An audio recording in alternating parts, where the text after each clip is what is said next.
Well, bad news on the other S6 rim. My friend Mike at the bike shop looked all through his warehouse stash and there was not one S6 rim to be found. So for the sake of keeping the channel feed going every Wednesday with a new episode, I'm just going to pilfer this one off this 1981 Collegiate, as well as the handlebar stem. And then after this season's over, I'll put everything back and just continue to look for another S6 rim. And I'm also going to buy the gum wall tires, which was what was spec'd in the Schwinn catalog that I showed you earlier, and put those on that rim as well as the back rim. But we got a lot of other stuff to do, so let's get to it. That's what's happening on this episode of Featherstone Bicycles.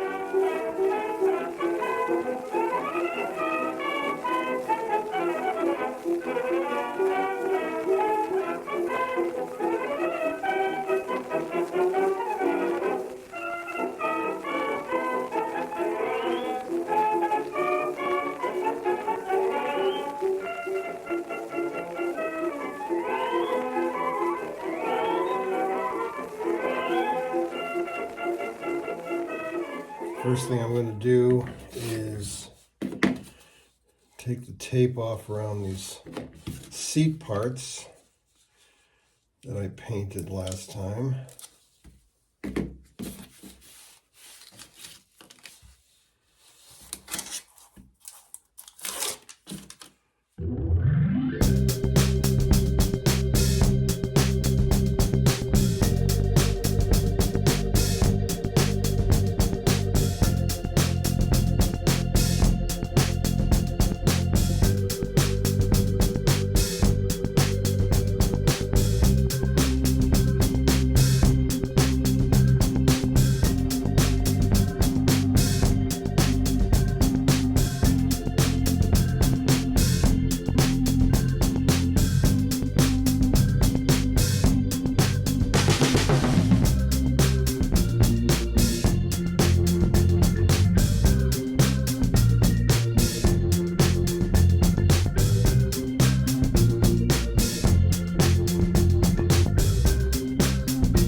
So that looks pretty nice with the black paint on there. I am going to use that McGuire's Black Magic that I used on the saddle bag for last season. But it was out in the garage and it's extremely cold out, so I'm going to let that come up to room temperature before I put that on.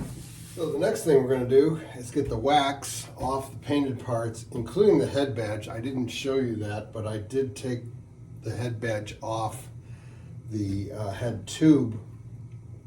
You might have noticed that when I was compounding it and putting the wax on. I started to take it off. You know, it's got these little tiny screws. I started to take it off and the screws just were spinning and the screws weren't coming out. So I was a little bit worried. I certainly didn't want them to crack off in there. So I left it, but then I started thinking about it and I just stuck a putty knife under there and put pressure on it as I was turning the screw and they came out. So I did put wax on that as well. So we'll get started on this job.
The next thing I want to tackle, because I've got that other S6 rim all cleaned up, so I can get the rear hub overhauled and then figure out which spokes I need and get that wheel built and out of the way.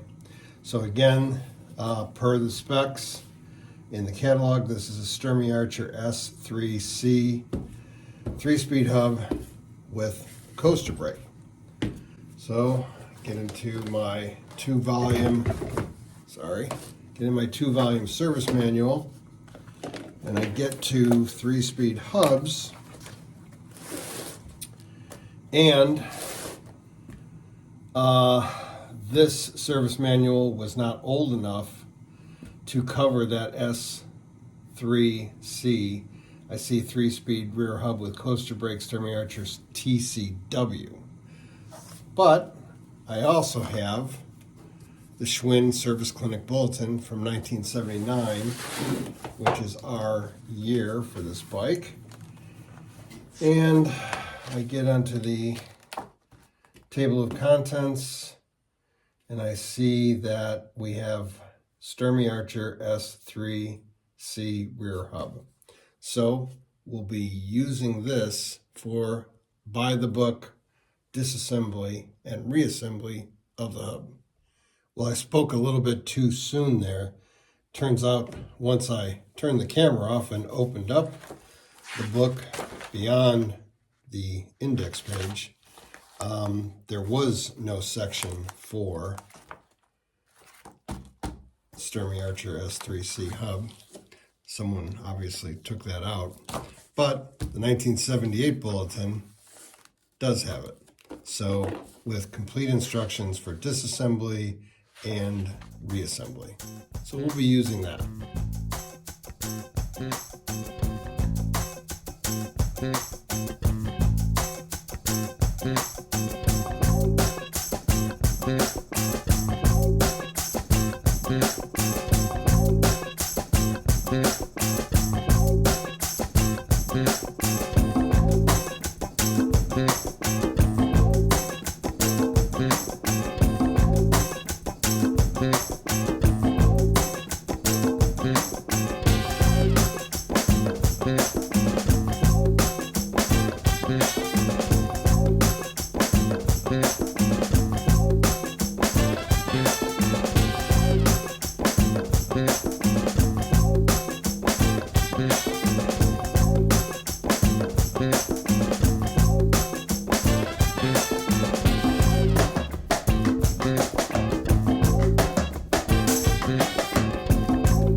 here's all of our pieces.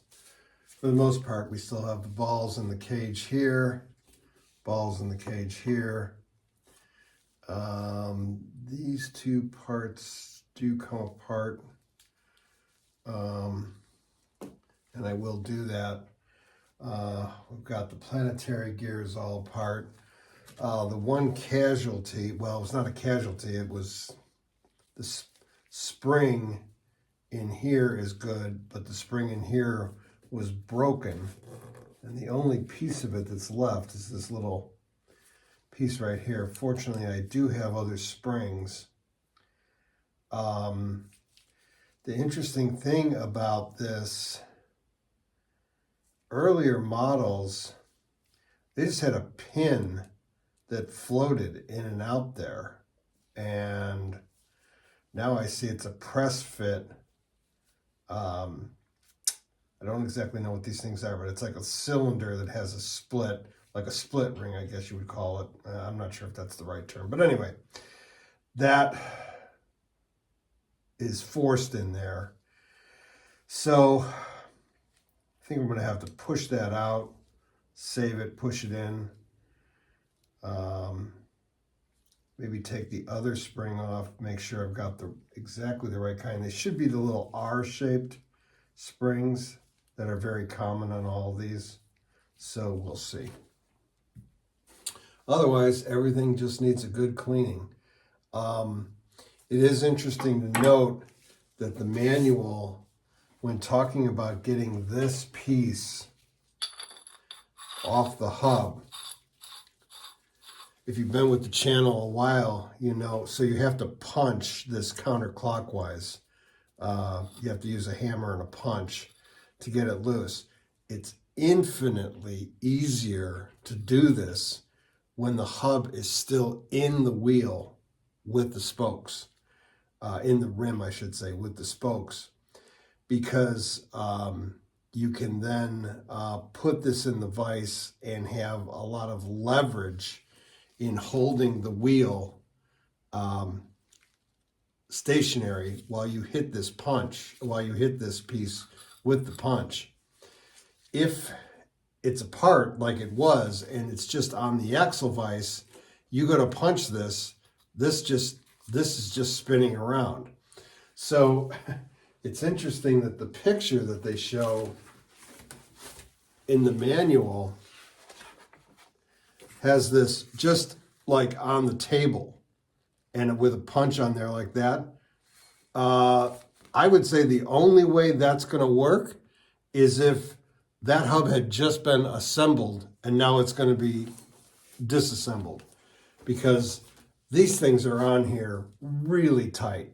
So that's why you saw I had to put some towels in the vise and then clamp the center of the hub in there and then start just pounding away. And actually, I did a lot of that off camera because it was taking so long. I did put some WD-40 in there. And I tried even like a larger channel locks and a smaller pipe wrench. None of that worked. So I just went back to the punch and eventually it loosened up. So that's that. I was able to get this ring out. I didn't have the right size punch, so it was a little bit of a challenge. Just measuring it right now, looks like it's about 4 millimeters in diameter. The punch I had was smaller, so I had to keep on moving, hitting different areas of it, but I finally got it through. And you can see here that the spring, this is a new spring, and you can see where it broke. So these are called R-shaped springs. I think that's their name. It's flat, and then this part comes up perpendicular. So it appears that the perpendicular part just cracked off right like that, right there.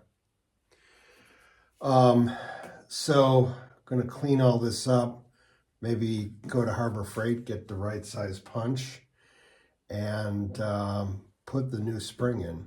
It is interesting that in the manual, it talks about putting these springs in,